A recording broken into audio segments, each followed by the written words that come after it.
Firmware 21 beta is out for the Axe FX3. Let's give it a test. I want to start out with Recto 1 Red on here because the release notes mention several amp modeling improvements. One of them is related to the reproduction of low end, and if you like rectos like I do, the low end on a recto is kind of a beautiful thing that some people simply just don't appreciate. So what I did was I cut a little clip with the previous firmware, cut a DI at the same time, and then I reamped that DI through the same preset on the latest beta release firmware. So I'm going to let you hear that clip there. I'm just going to crossfade between the two as I go. Have a listen out for any differences, and then we'll talk about it in just a minute.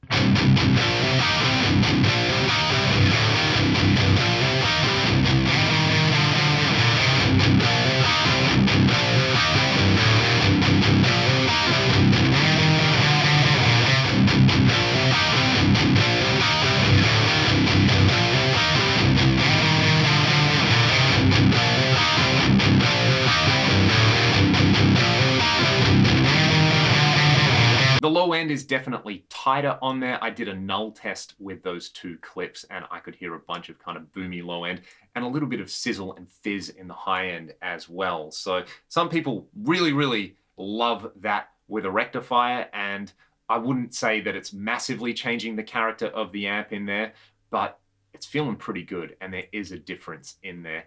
I wouldn't say it's a big enough of a difference for me to like throw away the usual 80 Hertz low cut that I use in the cab block, or if I'm going to play live, I would normally use a multi-band compressor after the amp and cab just to really rein in that super boomy thing. I'm just playing at home. I'm probably going to leave the multi-band off because it is so fun to have that thump and thrack in there. I'll let you hear the difference in there. If you've got my blocks library, just bring up the tight setting in there and adjust the threshold on here. So I'll let you hear it with and without the multiband.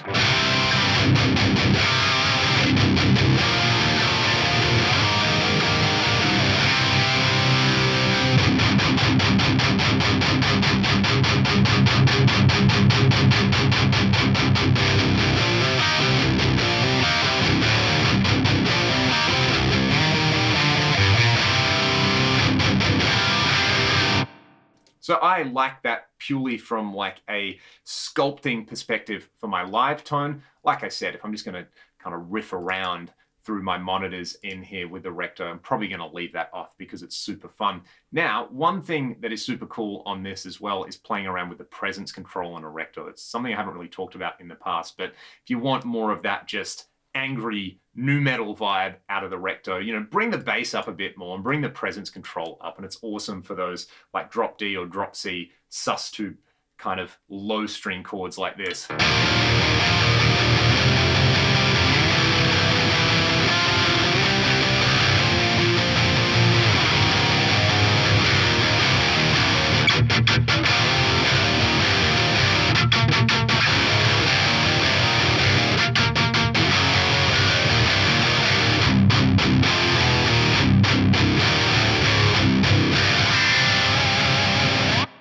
That particular amp model with this particular guitar is just a beautiful thing. Again, play around with the settings on here and just use these as a guide, because if you're using a different guitar and you're using, I don't know, a different pick and different strings and you're a different player, you're going to get different results out of this. I did want to test this with my go-to Mark series settings, so I've just dropped in the Mark settings from my blocks library in here. You can see what's going on with the output EQ. Everything else is pretty much what you see is what you get on this. I have changed the speaker impedance curve to the 5153 curve in here. This one still sounds fantastic, which makes me really happy because it's my main amp that I use live.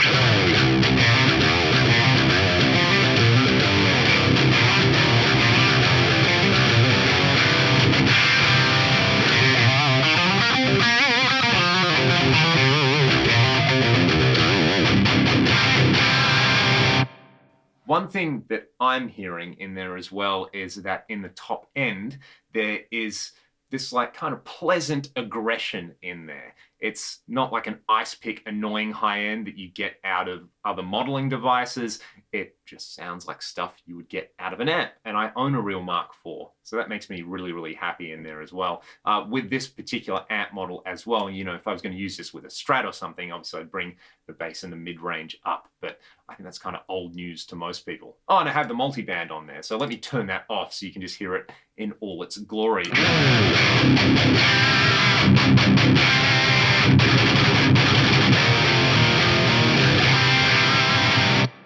Another amp model that I've been enjoying in here, and one that I've got in my blocks library, is the Atomica. And I was kind of leaning more towards the Cameron CCV on the last few firmwares in here, but the Atomica sounds absolutely phenomenal on here if you like that kind of greasy 80s rock thing.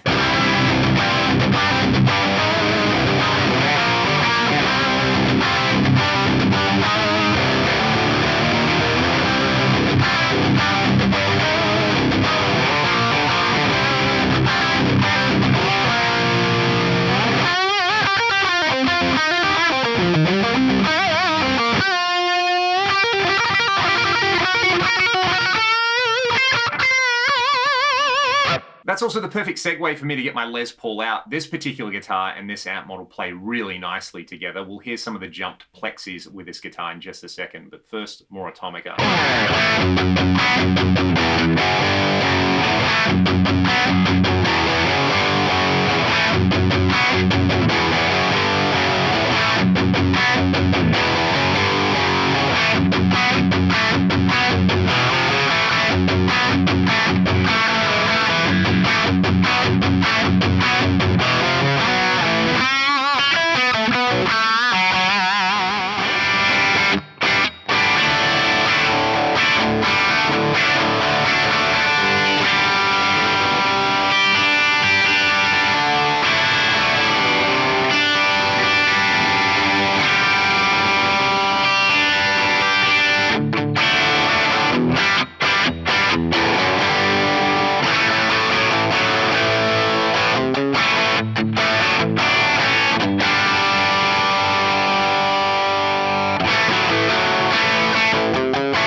getting some sweet volume control cleanup on there as well. And this guitar has a scratchy volume pot, so any kind of like scratches or squawks or anything you heard there were because of that.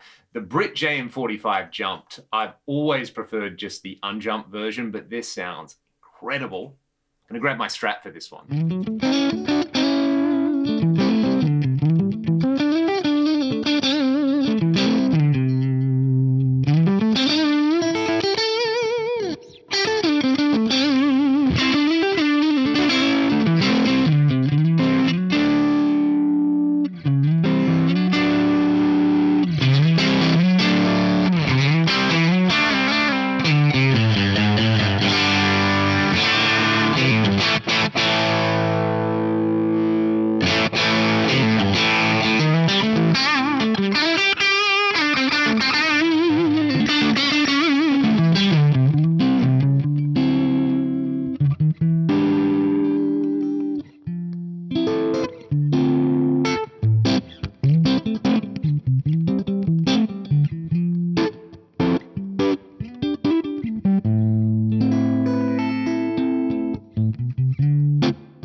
That is rude, but so good with the Strat. I think with the Strat, I want to pull the treble back a bit, a little less bass, and then kind of using this normal gain, like a fat control on here. Let's actually add, say, I don't know, the new griddle cake drive model in here. My favorite settings I saved in here as hot cake. This should be pretty fun. Let's hear it without and then with it.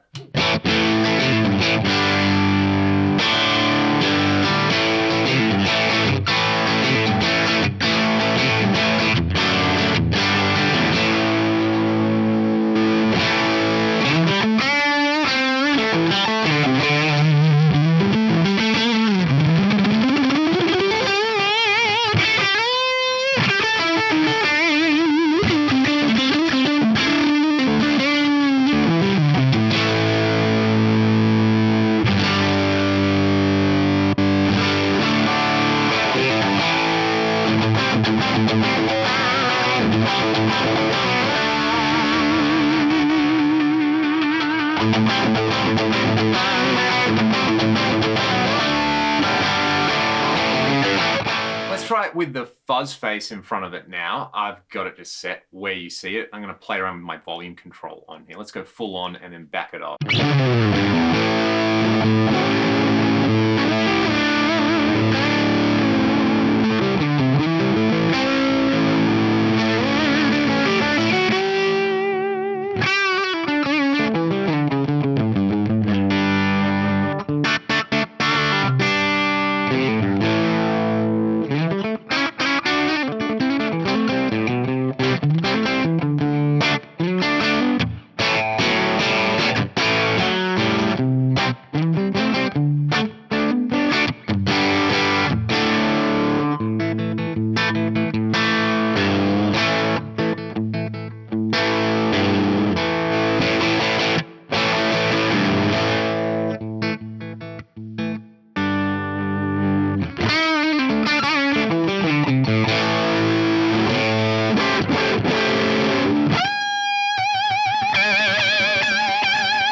Once you hear the Vibroverb, that Brit JM45 is so awesome. I'm loving that. With the Vibroverb, I think this is one model that loves a bit of speaker drive in here. Basically my favorite settings with this one. I should probably use this with a different IR, I feel. I'm going to bring up maybe an EV12 IR. This one you can grab for free. This one that I shot of a Boogie 4x12 with an EV12L.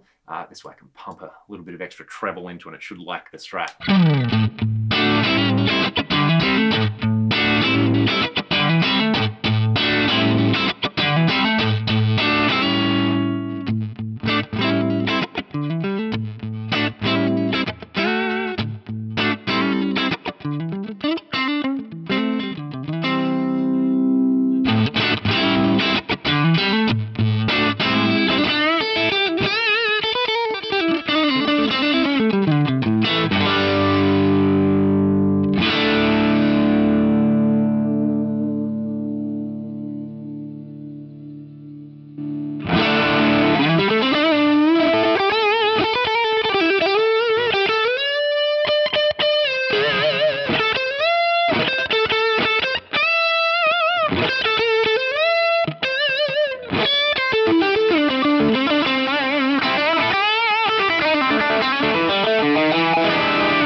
really does feel like one of those cases, like just when you thought it couldn't get any better, hold the presses, it got better.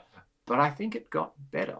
And if you like classic amps and you like what the axe has already done, this isn't going to detract from anything you already like. There's just a little bit more of all the things you enjoy about guitar tones in there, and especially those plexis and stuff like the Vibroverb, even the Recto on there. Like, even though there's a gobload of gain, it's tracking playing dynamics in there so well. Not that it didn't do it on the last firmware, but just in this one feels particularly inspired. You can go and grab it and try it for yourself. I'm sure there will be a full release soon, soon TM, according to Fractal Audio. In the meantime, thank you so much for just letting me indulge myself and play around with this. There was really no point to this video except for self-indulgence for me. So I hope you all enjoyed it. If you like what I do and you want to support the channel, there's some links in the video description.